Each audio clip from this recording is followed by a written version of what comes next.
There's exactly one organ in the entire body that has named itself. It is the same organ that has decided that it is absolutely vital and should be the most important thing of your body. It is the brain. But what would happen if the brain went missing? And with that, welcome to the 800's. This week's episode, I'm here. Sorry, something caught my throat. Anyway, I'm your host, Alex. I was taking your brain out there for a second. Maybe. I'm your host, Alex, and that was my co-host, Adam. And behind the scenes, we have our tech man, Alan. Now into some of our sponsors. Yes, if you joined us before we showed our beautiful faces on screen, you heard Fearless First by Incompetech. That's from incompetech.filmmusic.io. They've got a lot of cool music. You should totally check them out. And also, I personally love to listen to books instead of read them. I do my fair share of reading as well, but my preferred format is audio. And I do that with Audible, and we totally suggest you check it out too. If you go to dmstable.com/audible, you can get 1 month free and a free book. Also, we've got some other cool videos that you should check out. We have a YouTube channel, so check out all the cool videos on our DM's Table YouTube channel. And you'll also find past book conversations. So check those out if you haven't already, and maybe leave us a comment and we can continue talking about the books. Now, Alex, what are we talking about tonight? All right, this week on the 800s, we'll be discussing The President's Brain is Missing by John Scalzi, Dewey Decimal Designation 813.6, published in 2011. It begins as Deputy White House Chief of Staff Alexander Lipsyte enters the Oval Office. There he is told three things. 1, the president's brain is missing. 2, the president is still alive and well. And 3, Alex is the only one who can investigate without being noticed. And the clock is ticking. Ready, set, go. And this book was suggested for us by AJ. AJ, thank you so much for suggesting this book, and we finally got around to reading it this week, and we're going to talk about it. So we hope to see you in here so we can give you the personal shout out in the chat section, but otherwise Alex and I will just chit chat about it. So we are going to pitch some questions about the book tonight. If this is your first time joining us, it essentially goes like this. Alex and I will discuss something. We'll pitch something out to the chat, say like a question or a theme that we want to talk about. While you guys are formulating your opinion on that question or theme, Alex and I will chit-chat, and then we'll check out what you guys have to say and respond in -1 minute real time. All right, and just a reminder again, especially for those of you who might be new, this is not intended to be a kids show. We do take on books and themes that are meant to engage adults, and while we will try not to rely on swearing, there probably will be some kids are welcome, but at your own parental discretion. Also, in making this show, we're trying to create a fun and supportive community that helps people engage their interests, and in the spirit of that, we ask that you treat each other all kindly. Otherwise, get the hell out. Also, specifically related to this particular story, we realize that there are some political components to it, and we want to leave out any real world or real-time politics or political views. We want to keep any discussion of that kind within the context of the story, and we will be moderating the chat pretty strictly for that. Yes. So on to the conversation at hand. Alex and anybody joining us in chat, what was your first impression of the book? Well, my first impression was that it was not what I was expecting. Given that when it was introduced to me, I was told that it wasn't a political piece of writing, and it had a title like "The President's Brain is Missing," I expected like just a straight up comedy escapade. And while there were some humorous bits in there, it was more mystery and sci-fi than I was expecting, and I kind of dug it. Yeah, What about you, Adam? I kind of got that same vibe. Like I did some Scalzi research ahead of time before digging into this book, and what I heard was expect comedy. And while there's definitely some of that at the beginning, I mean the whole premise is a little bit silly, right? President's missing his brain. Oh, how many Americans think that? Ah, but at the same time, it's like A, keep it within the story. how how many where was I going with that? Sorry, I didn't mean to interrupt your train of thought there. um what Do we need, yeah, this is do we need to come totally back around? Okay, so yeah, you were talking about how, given that people kind of have this idea that sometimes the president is missing the brain as it is, and you were leading into something. right, it was the mystery aspect of Okay. how is this even possible? How is he still alive? Mhm. What the heck? Is this magic? Is this technology? So, like you said, it led into the mystery aspect instead of the comedy aspect that it kind of opens with, which was kind of neat. Yeah, and again, it's just unexpected, but not necessarily in a bad way. I mean, if one thing reading has taught me is that going into a book with expectations is you have to be willing to let go of them. Otherwise, you're probably not going to have a great time reading. Yeah, Just let the story be what it's going to be. And I'm glad I let that happen with this one. definitely. Yeah. So, what kinds of like literary value do you think you personally, or do you think this writing has lent to the world? Well, I'd have to say, because it's so short, right? There's not going to be a lot of side action here, but so it was very straight and narrow path right from the get go. I think the book gives you a chance to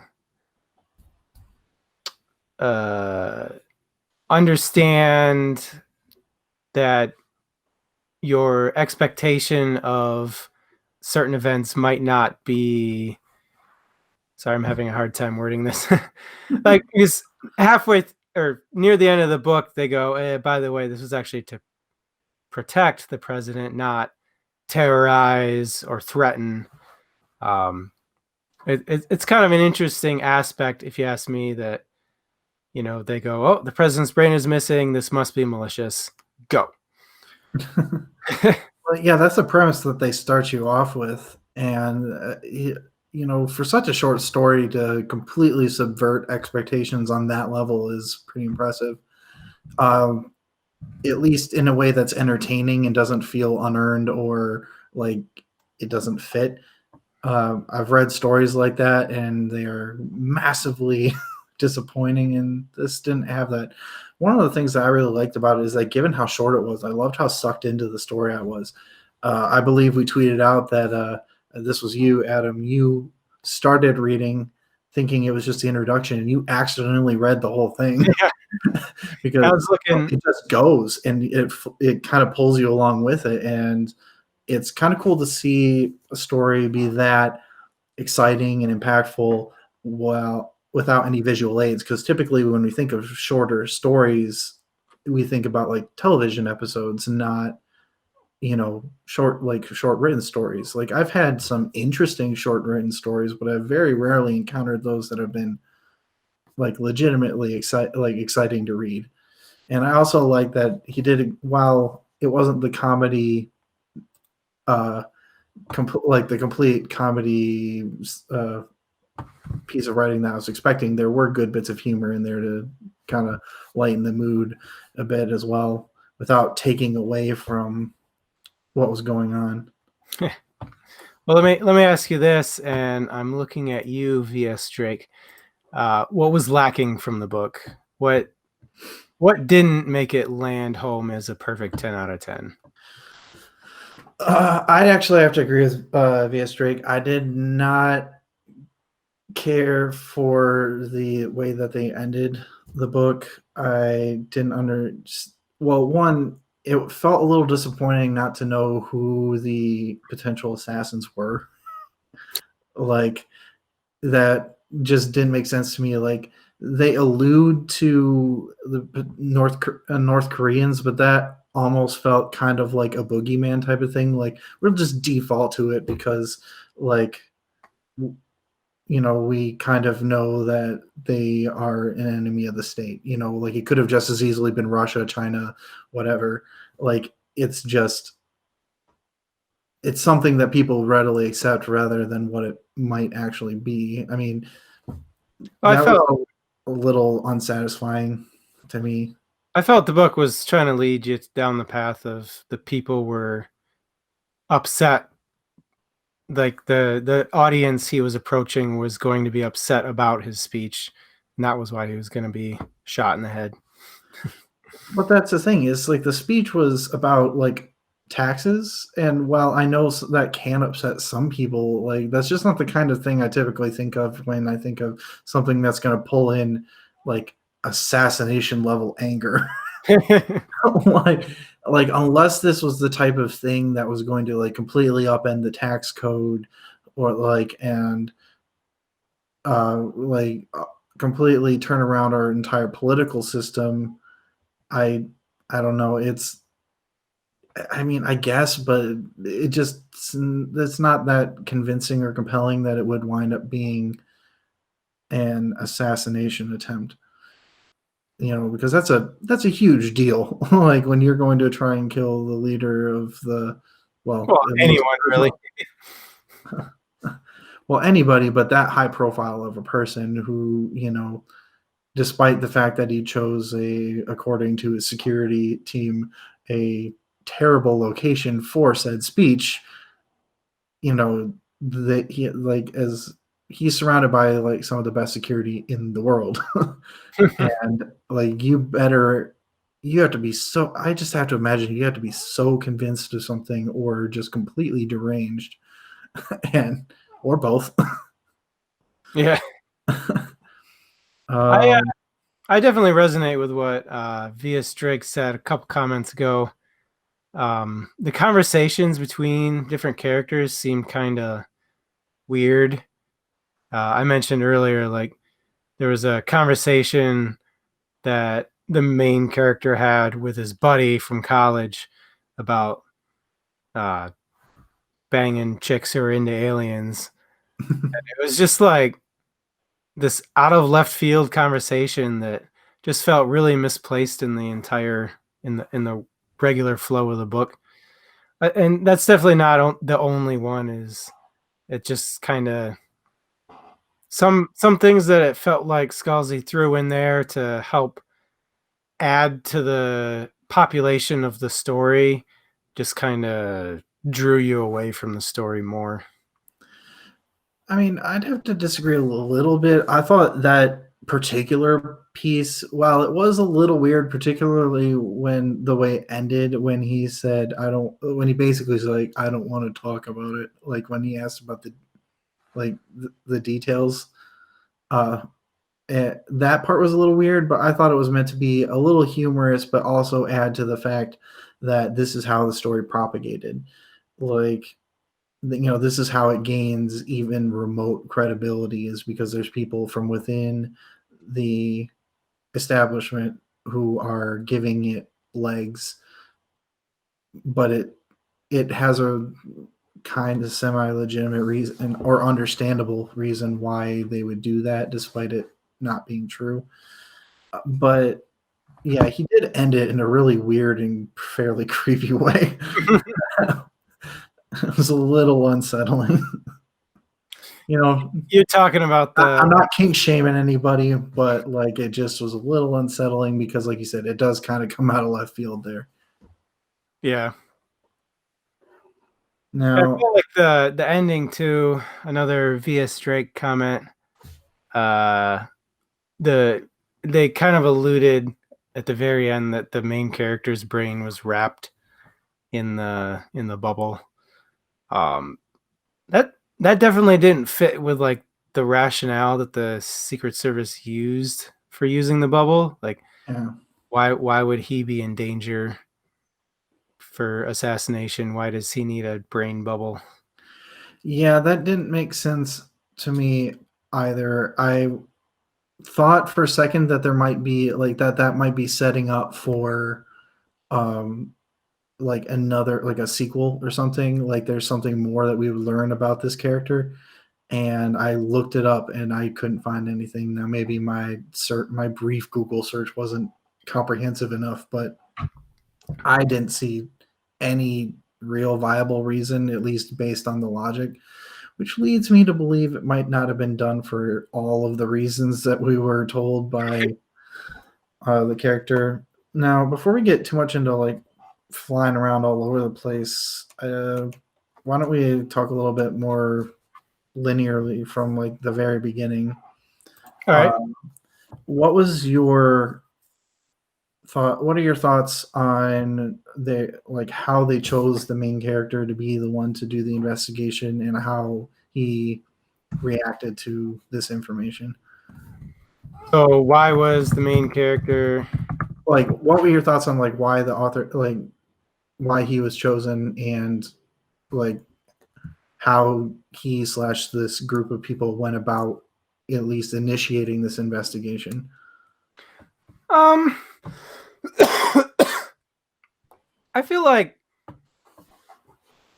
it was kind of an idea that he was the only one that had a schedule that wasn't watched by the press. That seems like a good surface idea. Like on the surface, yes, that makes sense. But like we're talking about people who don't work 8 to 5s. They work, you know, 8 to 8, 8 a.m. to 8 a.m. Mhm. Their schedules have to constantly change. Like it can't be that outlandish for them to be like, oh, we're gonna drop everything now and we're gonna focus on something else and we're not gonna tell anybody about it. Uh, I do agree to an extent. Some of them had the kind of appointments that wouldn't be as explainable. Like I thought the reason why the NSA director wasn't there might have been a little more noticed because if you're calling off going to get reports from the defense agencies uh, and you're canceling that, that might raise a few eyebrows. But the vice president canceling a book read with elementary schoolers, you could just say that there's like all that he's dealing with um, a diplomatic situation. Like you don't even have to get more specific than that. Like at that part, it felt like it was a little forced just so that they could take some people out of the running. But the other question it raised to me was when you find out the president's brain is missing and you don't know why. I thought it was a little flimsy not telling the president. Like I don't know, it felt like a bit of a trope to like give the president hypochondria, and that's why you don't tell him Yeah, that. Yeah, that like I agree with that's that completely. Yeah. that felt a little flimsy to me. I mean, it fits and it was quick, like it kind of had to be because I couldn't think of anything better specifically myself that would have allowed the story to continue the same way in the amount of time that it did. But yeah, if you take another look at it, it's kind of like man, especially because even if you choose not to tell him, uh, you have to start in any situation like that considering 25th Amendment implications. Like the president is potentially out of commission. He knows that he's on bed rest, but doesn't know how long it's going to be for. The only thing that makes sense a little bit in that is that the person who ostensibly made this happen, the NSA director, might have been shifting people's minds towards that plan because he didn't want them to know that he was behind it. So that might be where some of that comes in. And I just don't know how much influence that person has, and they don't discuss it at all. So I felt like there was something else about that I was like, oh, it's kind of weak. So they decide not to tell the president out of fear of making him afraid, but at the same time, like they're the only ones that know, and they're not experts in investigative measures. Like the main character specifically says, like, oh, I'm not an investigator, I don't really know. I think he was talking about the finances for the missing guy. mm-hmm. He's like, oh, I'm not really an investigator. Like, if it's so important that they want to keep it hush hush and absolutely cannot let anybody know, then why wouldn't they immediately find a forensic accountant that they can trust and, I don't know, do something with to make sure that they don't talk? Like, it just seems weird that the aide is the one that they're like. Well, he wasn't really an aide. He was deputy chief of staff. And when you look at the hierarchy within the president's like immediate circle of trusted people, deputy chief of staff is actually really high up there. That made a little bit more sense to me, I guess, based on my knowledge of that hierarchy. One thing I wasn't sure though is why he didn't employ like a forensic investigator as a part of his investigation, though. That doesn't make sense. You know, he could have brought somebody in who is a specialist, although I also am not an expert, so I don't know how long those investigations take. And the timetable is the other thing that you have to kind of keep in mind, is being able to, if you don't have somebody immediately that you trust to do that, screening somebody for that takes way too much time. The other thing is deputy chief of staff, it comes with a very high level of clearance within the government, and that's would allow him in a lot of doors that a forensic accountant would probably need to take time to back away from, get clearance, come back, whereas the deputy chief of staff can just like wave a badge around and like, I've got Q level clearance, just let me in. Yeah, I guess I was thinking more of like a buddy system, right? Like, yeah, like he just goes with a forensic analyst and essentially bounces ideas back and forth between the two of them. And when the forensic analyst is like, I need tax records from all these dead people, and the dude goes, here's the tax records from all these dead people. And you wouldn't even have to explain why. You'd just be like, oh, it's just for it's for an investigation for the president, whatever. And yeah, I like, you kind of imagined him picking up somebody along the way. Like even his college buddy, I half expected to kind of join in, and no, he just kind of gets left awkwardly to the wayside with his like, you know, I wouldn't mention this to my wife, girlfriend, whatever, like significant other, like that half-hearted, please don't tell her that I banged an alien loving chick. Let's go watch a movie. That's the other thing I didn't like about the time frame thing, is like the dude's like, oh man, I'm so pressed on time, how am I ever going to do this? Let's go watch an IMAX.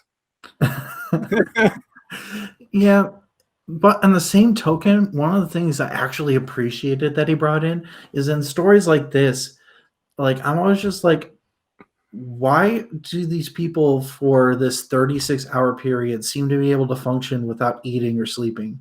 Like, this makes no sense. I get it's a crisis, but like there's no mention of it in this story. He eats, sleeps, and unrealistically goes to a movie. But I almost like that better than the people who are just like, nothing else in the world exists but this problem. Like, I am no longer human. So I actually appreciated some of that to an extent, but you're right. The movie thing just kind of doesn't fit. It made sense, though, that he would go home and sleep while the chief of staff was looking up stuff for him. Yeah. Like, that stuff made sense. And getting a burger at some point made sense, too. Which, apparently, nice shout out to Five Guys on that one.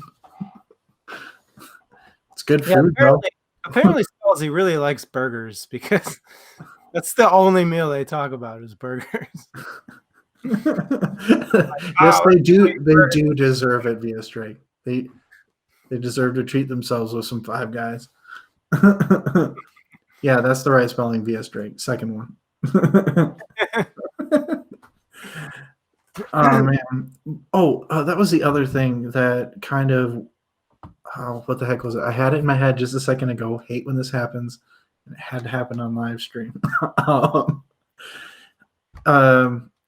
It had to do. Oh yeah, when his friend was like just calling him fat all over the place. Like, just that goes back to the disjointed communication. Like, yeah, I mean, I think he was trying to establish a rapport, but it just kind of comes out of nowhere. He's like, back when you used to be skinny, he's like, before you were fat.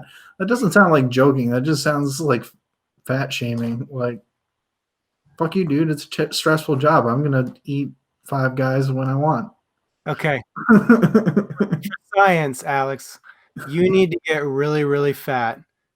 And then I'll see if I start saying that you're fat. And we'll see if it naturally occurs. Hey, considering like where I've come from, like like where I've come from currently, like you could have by now done the same thing. And it hasn't happened yet. So because you're not fat.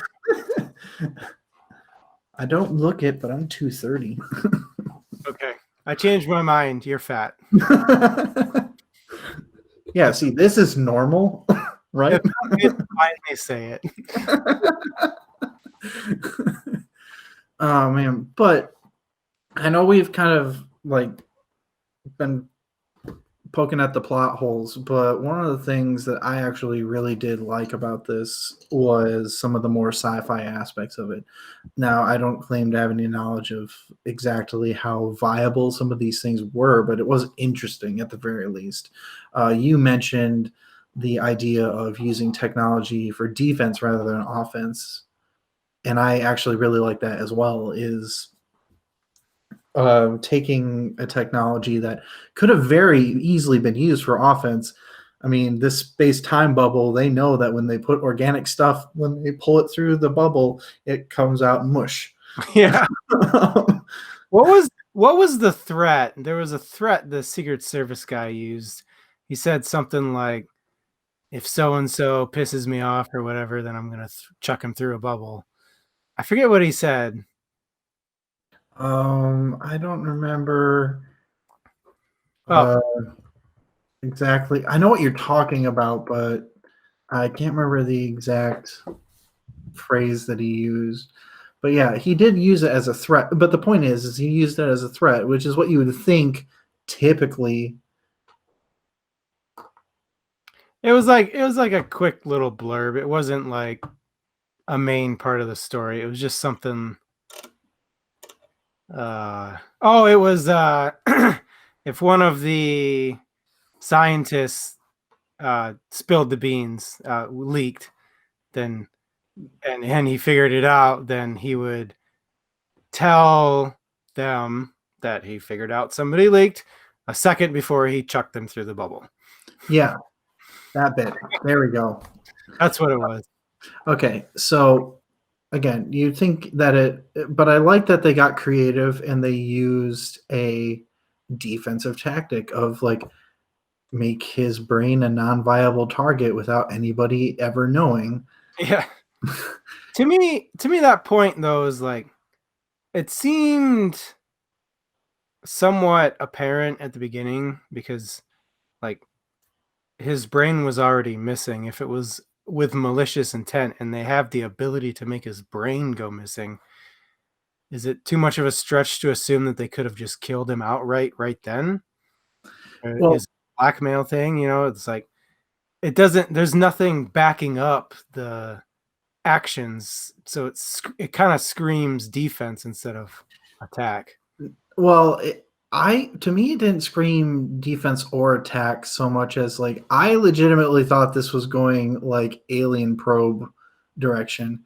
Like that's what I was thinking. It was like aliens had come down and used highly advanced technology and had taken his brain to analyze the brain of a prominent figure, like a prominent earthling, like to get a sense of us. Like that's where I thought it was going legitimately, because I had the same thought though. It's like if this was malicious, why isn't he dead? Yeah. Like, the only other thing I could think of potentially was that his brain had been teleported because they were putting in some kind of mind control and had to reinsert. Huh. Like it would be super convoluted and really hard to pull off in like what 29 pages. Yeah. Or was it 27? That was 29. We confirmed with our tech guy Alan prior to the stream. Ah. Uh, My place I was put. let's talk another plot point. Let's see, what's a good one? Area 51. What did you think of the Area 51 talks? I mean, it's fairly plausible that it's pretty well known fact that it is a testing facility for advanced technology by the US Air Force. But like I kind of like that he found a way not to lean into the fact that it was the conspiracy theories that we all associate with it, which is Roswell bullshit, aliens on the grounds bullshit. The only mention being the creepy way in which the people deal with the alien groupies, and so I kind of like that they leaned into like what it actually is, although I wasn't as wrong as I thought I was, as like because at that point I was starting to like lean away from the it's aliens took his brain type of thing, and I started to lean into it again when I heard that, and then he brings up that Tunguska event from 1908, and how that was the actual alien non-encounter. I'm not sure how you describe that. So you think the Tunguska event is alien attack or another nation attack? Well, it makes more sense to be alien rather than there being a ridiculously advanced society that existed in a tiny little area in the middle of nowhere in Russia, unbeknownst to the rest of the world. And actually, one of the really cool things I liked is that he used a form of destruction of that little outpost, whatever the heck it actually was, using natural means, which is something I think would be a lot more viable for a sufficiently advanced society to use than lasering it off the face of the earth, is to let's throw a space rock at it and it looks natural. I think that was like one of the sneakily smartest things in the book, was like that's how you get rid of something, leave behind. Well, obviously they didn't work quite as well as they'd hoped, but you leave behind minimal evidence without giving people as much reason to investigate it. It just didn't quite work as well. What was that rule? If you eliminate all of the impossible, even the most improbable must be the truth. Yeah. And if you do something with lasers, like you can eliminate a lot more stuff because of impossible as opposed to throwing a rock at something. Is my point. Yeah. Occam's razor is a little bit different. That's more if you hear hoofbeats, it's most likely horses than zebras, but it's a similar phenomenon. So I'll give you that. It's about coming to the right conclusion based on odds. Yeah. As opposed, like, and the other one is a little more specific to deductive reasoning, to the correct like to finding an absolutely correct conclusion as opposed to most likely to happen. Yeah. Close enough though, vs. Drake. I thought it was kind of funny, and you kind of mentioned this in our little note section, but I thought it was kind of funny that both the main character and his buddy are like, "Nah, man, there's no aliens in Area 51." Like, aliens, come on. But then they talk about aliens in Russia. It's like, nah, man, no aliens. So this alien. Hey, there's no alien. It was right. There are no aliens in Area 51. There's just alien tech. There's no aliens. They're really slippery. Speaking of which, oh my gosh, it was kind of hilarious to listen to like how the US government got a hold of those little data cubes. Like I totally get that they wouldn't know what they had and they'd be willing to sell it. Like that was a very plausible way to get a hold of them. But that feels like such a ridiculous episode of like Storage Wars. Yeah. Like, look what I found. They'll never know what it actually is. Oh man. I can't. It's hard to get my mind around the fact that Russia wouldn't, by the 90s, have known kind of what they were if the US government had a bit of an idea. And they figured it out kind of quick too. Well, I mean, Russia had like. Well, it doesn't give us a timeline for how long it took them, because if they picked it up in the 90s, they could have had decades, like potentially like 2 decades to look at it. The US or Russia? US. I think they said 8 years. 8 years? Did they? Did I miss that bit or not remember it? They did specify a time frame. I don't remember exactly if it was 8 or something else, but yeah, I don't remember exactly. I just assumed that it had been a while, because like there were a list of dead scientists that were associated with the project. And well, although to be fair, some of those dead ones, and particularly the dead one that he was focused on, wasn't actually dead. He was essentially witness protection so that he could work in secret. Yeah. So why? That kind of negates my argument. So bringing up that guy, let's talk about him real quick. Mm-hmm.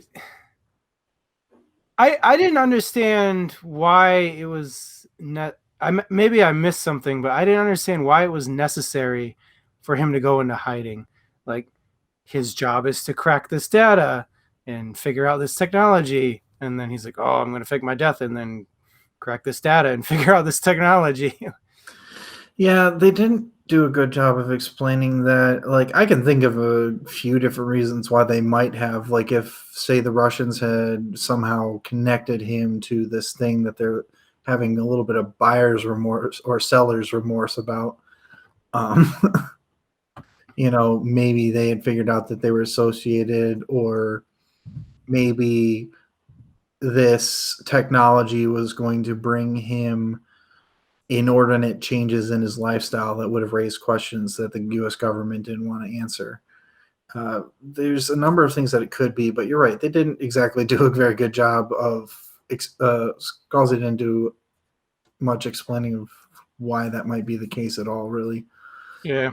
I know that the U.S. government does do that sometimes when people are associated with dangerous projects. So, so that they can protect precious assets. But most of the time, at least from my very minimal knowledge about it, that generally occurs when there's a more specific threat or a known threat to them in some way. Yeah. Like, so I guess we're left to speculate, and we do have to keep this in the context of the fact that this is less than 30 pages and not only is it less than 30 pages, but there's quite a bit of dialogue, so it's not exactly super dense either. This is true. I guess that could be just a thing that's like hand wave. This is fact. This is what happened. Yeah. You have to accept it so we can move on with the story. Okay. So let's talk a little bit more about the tech itself. The whole space-time bubble thing. I do like that he imposed limits on it, because that's something that could very easily get out of hand and could have created even more plot holes than it already did.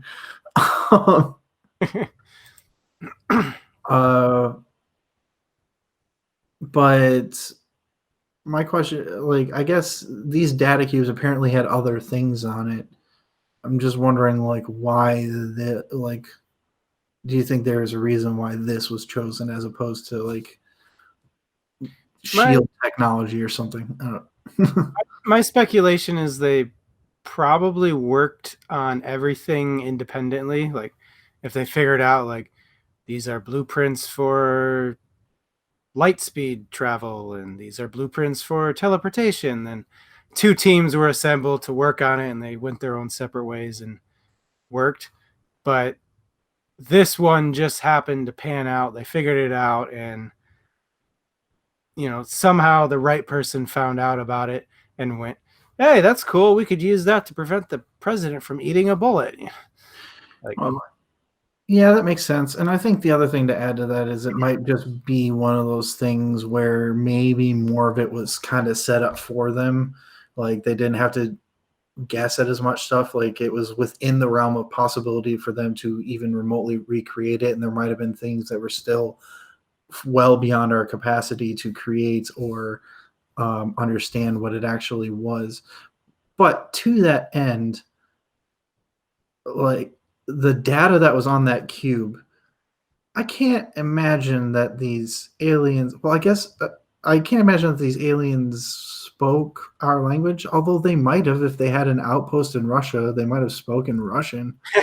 Like, if you're an alien on an alien planet, are you going to write your notes in the alien planet's language, or are you going to write them in yours? That's a good point. I didn't think about that, but or were they schematics that you kind of have to pull apart and put back together, type of thing? Like, I guess that's the question, right? Is they kind of bring up the if you found a CD and you've never seen a CD before, would you know it's a data device? Like our data format is very one-dimensional. It's you get ones and zeros, sometimes other stuff, and that's what the data is. Is the alien data more dense? Is it more like I've seen the trope in sci-fi before where like you touch something and all of a sudden stuff. Like yeah, maybe it's something closer to that where it's. The other thing I was thinking is maybe holographic projection of some kind, where like a 3D model comes up and you don't know what the 3D model is, but you start to learn how to maybe move it around or pull apart. Yeah, that's actually a really good example there, VS Drake. Stargate is a perfect example of taking tech from one other species and like making it work with our technology. Just the one episode where O'Neill gets the alien information downloaded into his brain, and then he can all of a sudden do a bunch of stuff, and it's gonna kill him. Yeah, I almost forgot about that one. And then Atlantis did the same thing with Rodney.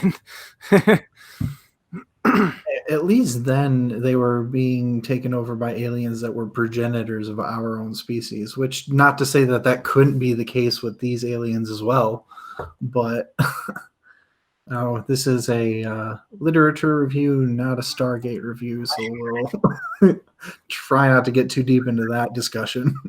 Listen, VS Drake, it's been a long time since I've watched Stargate, okay? I was the one who forgot. That wasn't a shot at you. Oh. No, I remembered it as soon as like I just conflated the fact because like the whole idea of getting alien technology and figuring out how to use it is found throughout that particular series, but I forgot that he was referring specifically to your comment. That was my bad. No excuse or no XUs. So the actual bubble itself, though, I do kind of like that they addressed what it was like after the president got shot in the head, in that he still has some very real physical ailments to deal with. But to that point, where the bubble stops and other like they make it sound like this bubble might, I don't know, maybe it's just in my own head, but that it is like a regular shape, and I just didn't think of it as being an irregular shape.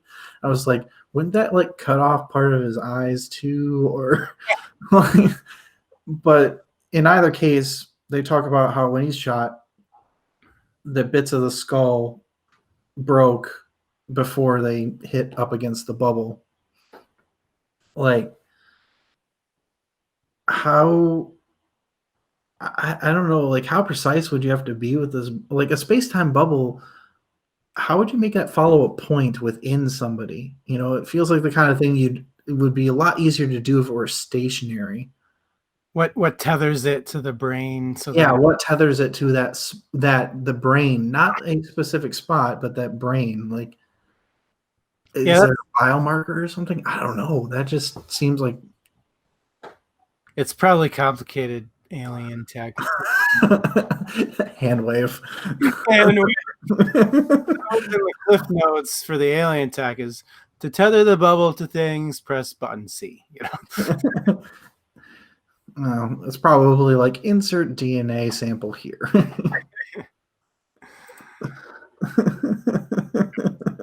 they had the president take a brain scan, and then they used that brain scan to hand wave the rest of the logic. Something like that.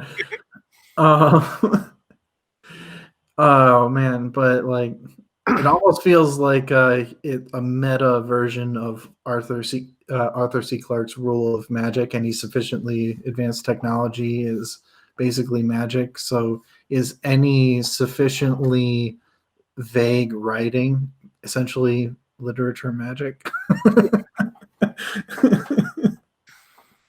If you don't understand it, then it's just magic. Listen, it just does the thing, okay? Just trust me, it works. It's magic or science. I crunched the numbers, carried the one, and it just stays in place.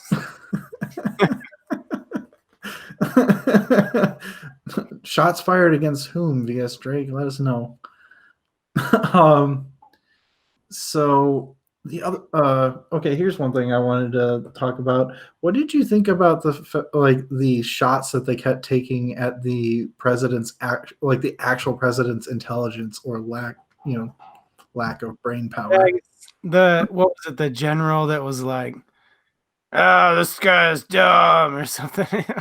Like, he's not the brightest bulb in the box or whatever, or the brightest bulb in the shed or whatever that euphemism was. So what did you think about them pulling pot shots like that? I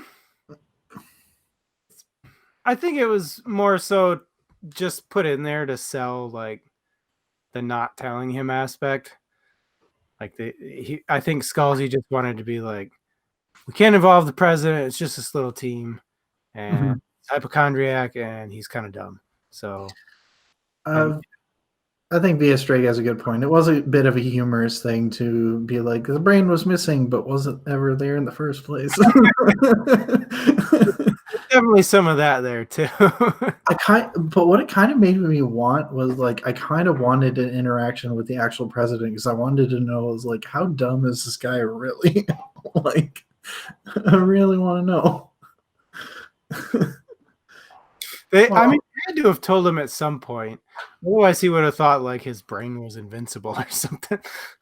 Like, I shot the brain, I'm totally fine. It's like, well, it kind of reminds me of I don't know if anybody else out there has watched Parks and Rec, but they have this senator character who basically is just a nice smile, a chiseled jawline, and talking points. And he's like, and literally when he's not doing these talking points on the TV show, he just goes and sits in the corner and smiles at nothing. There's like, his brain might as well have been missing. And I'm like, I'm wondering on a scale between that and Jimmy Carter. I use him as the example just because he's known to have the highest IQ of any recent history, like modern history president. Like between that and that, where does this president fall? Apparently on the lower end. But how far into the lower end does he go? like what are you? So I just kind of, because this is a guy who at one point said he wanted to ride in the back of a convertible down to Texas Street. He wanted to repeat the JFK ride. Like, dude. Maybe he was just tired or something, and it's like police suicide, like trying to relate to him, Adam. Assassin-assisted suicide. Oh man. All right. Speaking of the assassins, who the hell are they? I mean, I understand your logic about it's not the people of the town getting pissed off, but I still strongly believe that it's just ticked off Americans who don't like him, don't like his politics. I mean, it's entirely a possibility. I mean, I'm a little disappointed that there's no real mention of it because it would have been nice to, the threat seems a little less intense.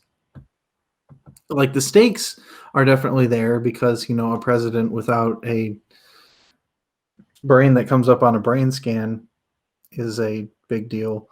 But I don't know, as soon as they brought the assassin angle into it, it makes you want to know what's the threat, and the only thing that comes up to me is because they mention it multiple times that it might be North Korea. That's the only thing that even remotely comes up to anything to me other than your possibility of just angry Americans who disagree with his politics. And I almost prefer mine because yours makes me sad.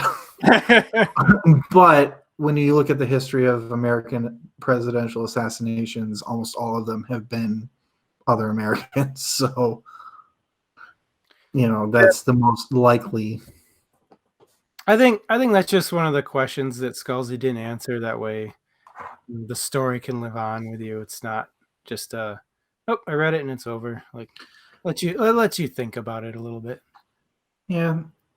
I think you make a good point there that it was probably a very deliberate decision by Scalzi, because the other thing it does is it kind of makes the story self-contained in that, like, this was this guy's mission for the day or 36 hours or whatever he had, and once that was over, that's a different story, and that's kind of how I would imagine, almost like if I were put in that situation, that's how it would be. Like, I'd want to know those questions, but that was just like, that's the next thing, not because he didn't start off with an assassination threat, so that wasn't a part of that initial story. It was just kind of how it resolved.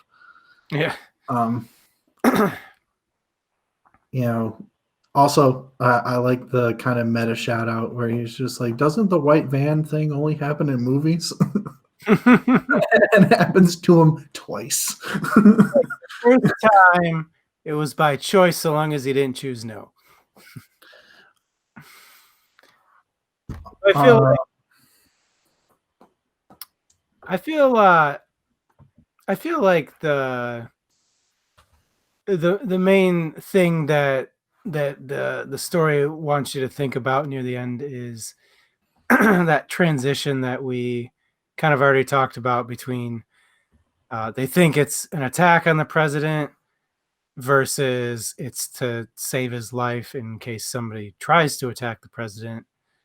Um, what what were your feelings when that was confirmed that it was not malicious, it was benevolent?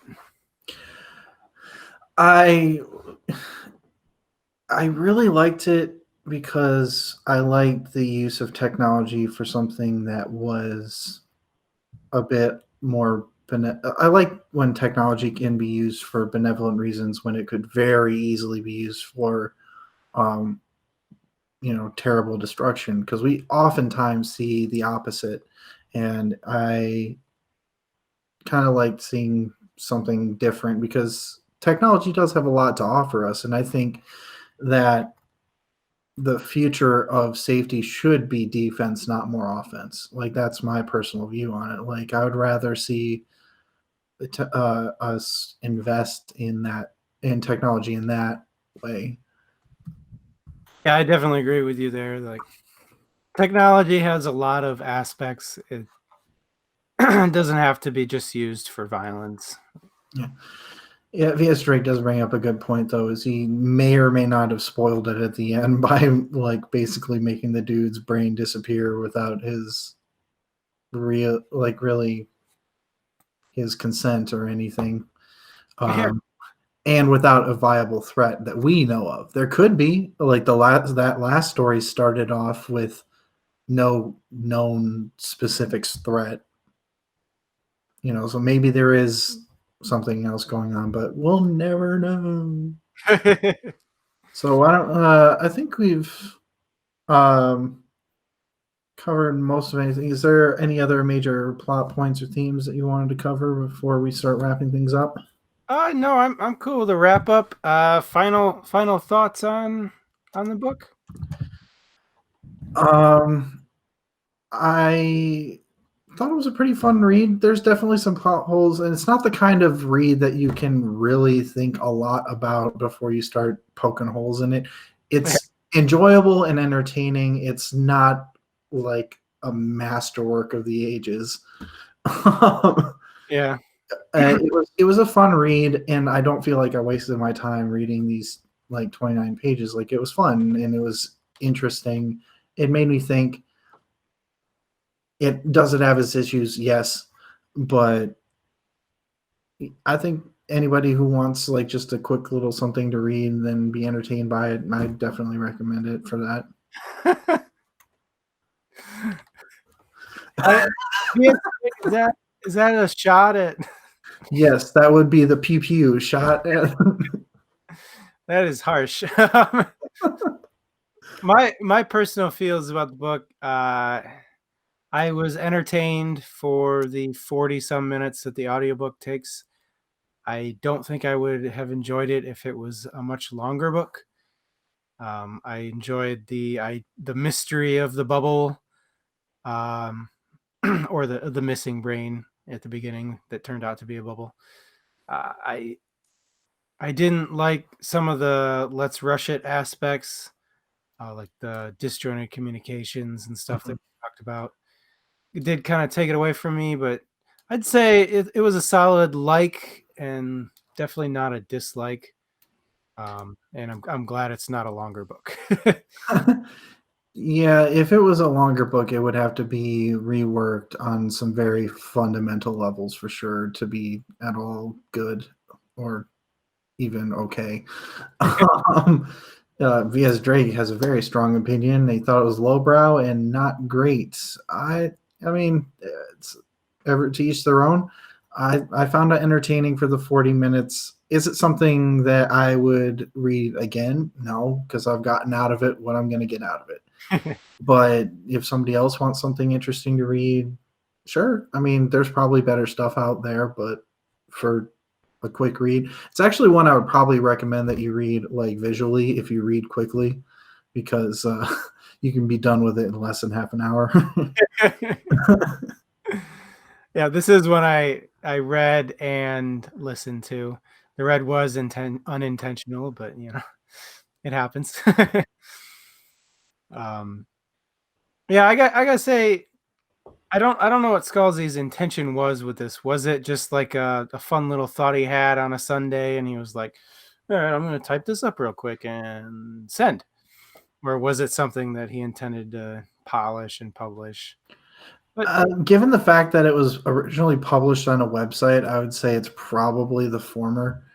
Uh, yeah, and via straight, that's a viable opinion. Like, you wouldn't recommend it. I probably would. It just wouldn't be my first recommendation for anybody. It's just like if somebody came to me specifically for like an interesting sci-fi short story that isn't super involved. That's what this is. Like, just as interesting and entertaining. Like, I could see somebody taking this and turning it into like a TV episode for like a sci-fi political thriller. Uh, like, you could very easily, or comedy for that matter, really. yeah, Like, this would be like a good jumping point for something bigger, but like in and of itself, if this were on my Goodreads, it would probably get a 2 out of 5.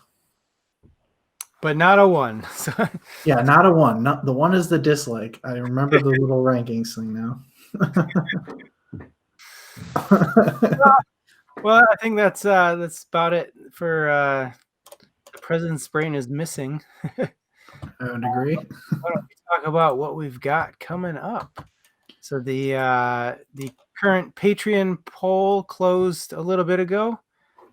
So we do have our next book, and this book will be read by January 16, so next year, just shy of a month from now.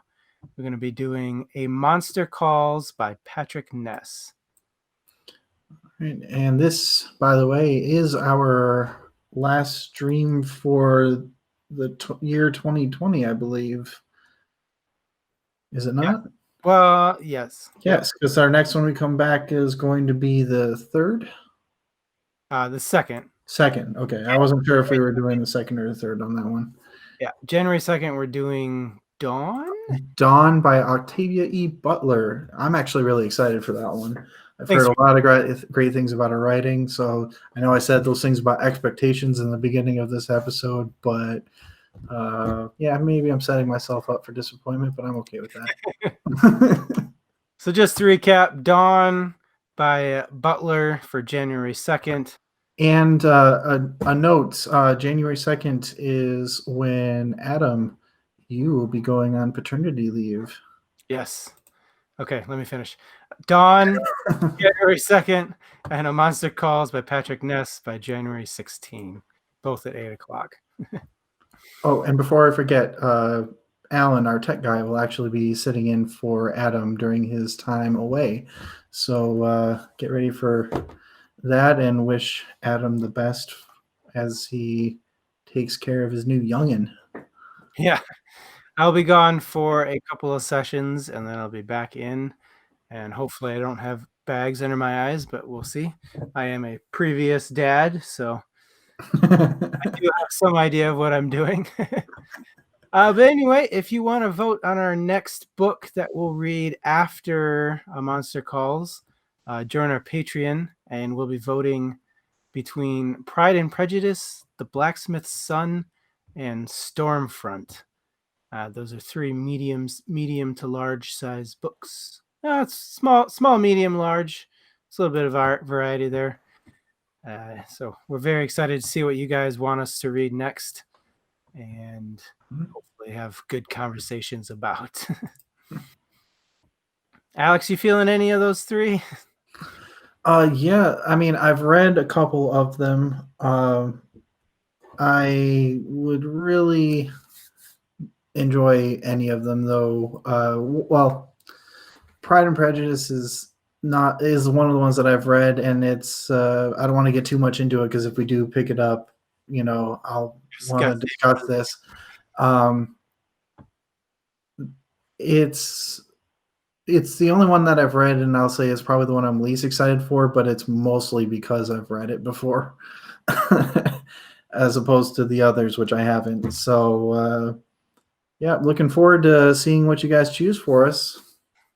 I'm kind of opposite. I want to read Pride and Prejudice. I haven't read it before, and we know it's a classic. So Fair enough. maybe I'll pick it up if you guys don't decide that we should read it next. Yeah, let us know out there. Join us on patreon.com. Search for DM's Table, and you guys can vote and make us read. It is just $2 for our smallest tier, which lets you vote, so it's not too much. Otherwise, check out YouTube for our other videos and hit us up on our socials, Twitter and Facebook. That's at the DM's Table for Facebook and at DM's Table for Twitter to give us good conversations and find out more about us, as well as get links to our other stuff. DMstable.com is our main home base where you can find all the information, including links to everything that we've just mentioned now and at the beginning of the session. And Alex, you want to talk about our future themes too? Yes, we're actually really excited for these coming up. We are going to be doing a couple theme months in a row. February, we are going with Black History Month. We have some ideas, but we would love to hear more from you. Even if you're not a patron, reach out to us. Either come to us and get our Discord and join that wonderful community, give some ideas for books, or you can add us at Facebook or Twitter and let us know some of your favorite authors or books that were made by Black Americans. And after that, we have Women's Appreciation Month in March. Same thing. If you have favorite female authors or books written by female authors, please send them to us. Let us know. We're willing to take any recommendations, even outside of those. But those are our next theme months coming up through February and March. And I think that about does it for us. So thank you, everybody, for joining us tonight. It was fun going over the short story, The President's Brain is Missing. Yeah. We are the 800's. Well, I'm going to get back to reading, Alex. So I guess we'll all see you later. Thanks for joining us. Oh, yeah, quick note. All book submissions must be fiction, fantasy, sci-fi, because it must be literature. All right, thanks, everybody. All right, you have a good night.